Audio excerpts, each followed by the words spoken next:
Hello, YouTube, Baseball Card Junkies TV, Tops 85 401, and Titanic Taters. And we're going to do a quick binder video. I don't know that we've actually done a binder video, and we're into binders, but we're going to do a binder video tonight.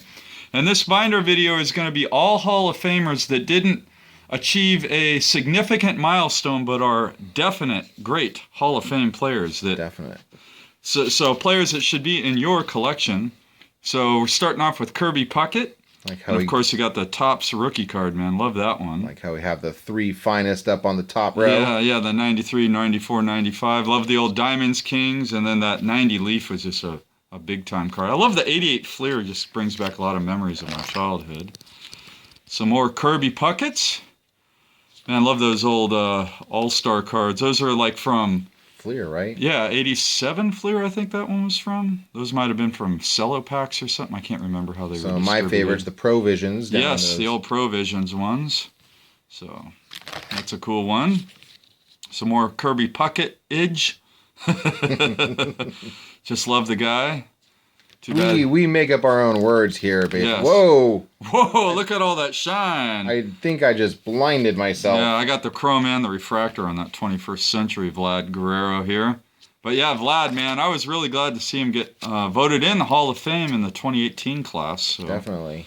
He was always one of my favorites. I remember him as a player. His wrists were so strong. I mean, that guy's wrists, that's why he was able to hit a ball anywhere. Because his wrists were so strong. His forearms are just strong. Just a great ball player. Best junk ball hitter I've ever seen. Any thoughts on Vlad? Just that I've seen him hit balls out of the stadium that shouldn't have been able to be hit out of a stadium. That you shouldn't even be able to put a bat on. Exactly. But, like I saw him hit a home run off a ball that was, I swear, a foot outside and low. Yep, he could do that. And then he had a hell of an arm too, man. He had a rocket out in right field. So, man, I love those old Diamond King cards. That's a nice one there. Nice serial numbered old school card.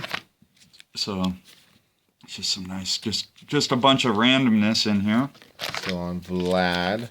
Yeah, you could tell I was a big Vlad guy. I got a lot of his cards in this binder. Little die cuttage. Die cut. That would be for what? Tourniquet Thursday? Tourniquet Tuesday. Tourniquet Tuesday, okay. I got to get the days straight myself. All right, then we got some Chipper Jones, also in the 2018 Hall of Fame class. Love us some Chipper. And he was the golden boy for the 2018 class. He got the most votes out of everybody. He was a great ball player, great third baseman.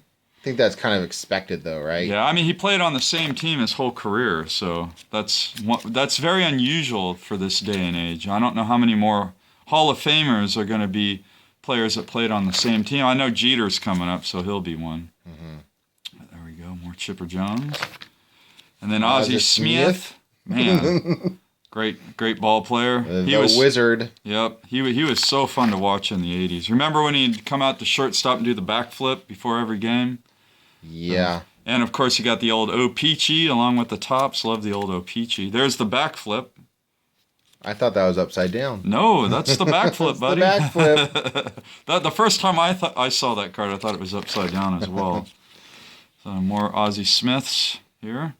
And, of course, he did play with the Padres for a while before he found his way to St. Louis.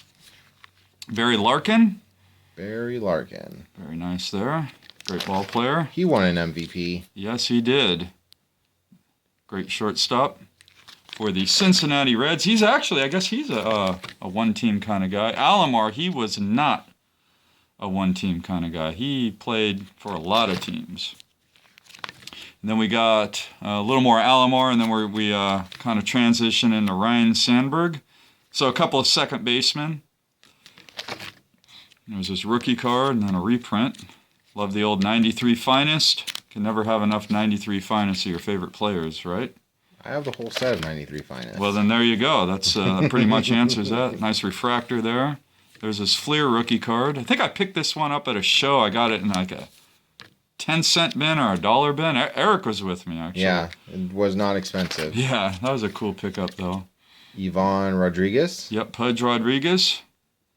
So one of the guys in the Hall of Fame. Who is a steroid user. Yes, but not everybody is going to admit it. But I'm just going to come out and say Pudge was on roids because Canseco said so. And Canseco's never, ever been proven wrong. So until he is, I'm going to go with what he says. But anyway, that's another story for another video.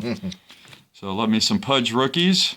Just a great ball player, man. I remember one year he had more stolen bases than were bases stolen off of him. I mean, how incredible is that? He was not fast.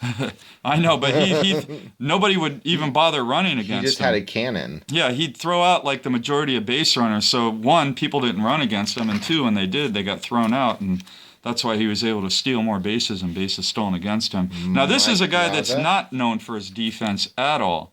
But boy, I remember in like 97, the year he won the MVP, this guy was just so good. I mean, it's like I just remember watching the Dodgers, and you just couldn't get Piazza out. He had a great career, but that one year he won the MVP, he was just incredible. He was a walk-on, wasn't he? He was like a 60-something draft pick, and he has some kind of relation to Tommy Lasorda. Yeah, I heard that he was like a walk-on to tryouts, and he ended up getting a place on the team. That's probably not far-fetched, but yeah.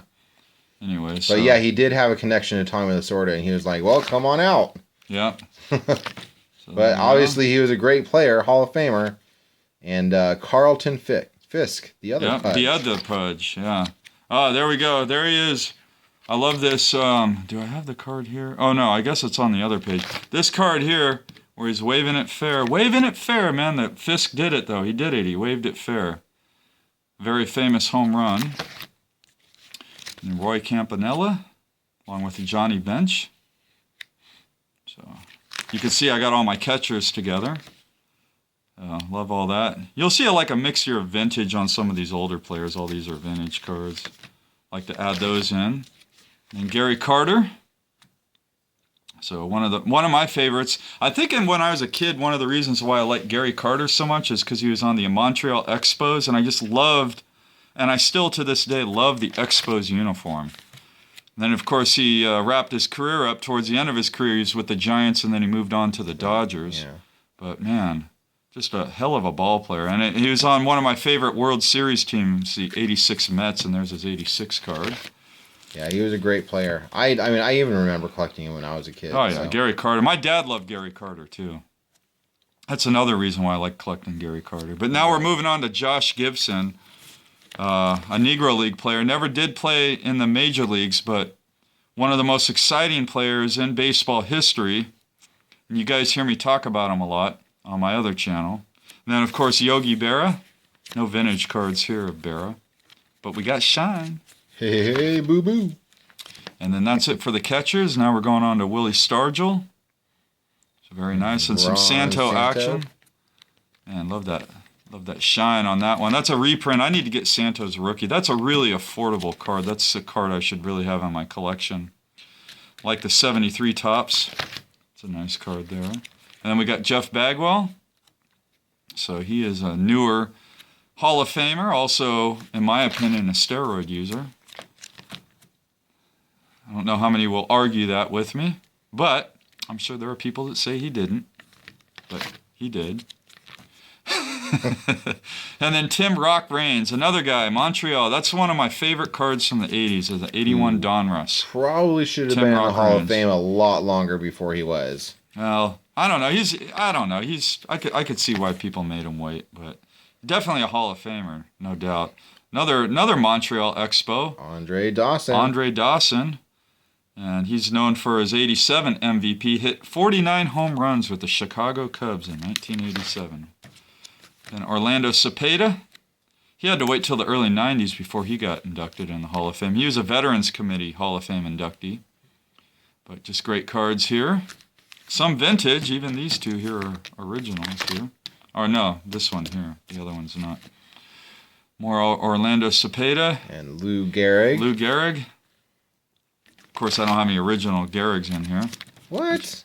I do have some shine, some original shine. I love that 2010 Topps Chrome Rapper Redemption. My one. guess, if Nate was going to have an original, like a vintage Lou Gehrig card in there, it'd be ripped in half. That's the only way it wouldn't be in a top loader. Yeah. If it was ripped in half and taped together. Yeah, maybe I'd put it in the binder at that point. Who knows? We got Joey D from San Francisco. San Francisco boy that moved out east. And was married to Marilyn Monroe. Man, what a stud. And then we got Monty Irvin. So just a great Hall of Famer, great Giant. I love these cards here. And then Jim Rice. Little Joe Morgan, too. He's got to make an appearance. And then Jim Rice as well. And we got George Sisler and Johnny Mize. It is okay, guys, to put more than one player on a page if you can't fill up a whole page. At least, I mean, you do whatever you want. It's okay with me, I guess. Yeah, I think it's okay. I do it. And then Brooks Robinson, great stuff here. The Human Vacuum Cleaner. God, I love those minis on those throwback designs there. That's nice cards there. And Jackie Robinson, just an ambassador to the sport.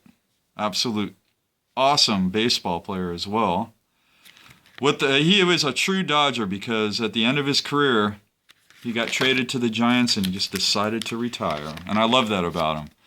That's passion for your team. A lot of people on this one. We got Larry Doby, Billy Williams, Hack Wilson, and then a little bit more Jackie Robinson. So some nice Hall of Fame cards there. Larry Doby, the first Negro League player to break into the American League, and the second Negro League player overall to be in Major League Baseball.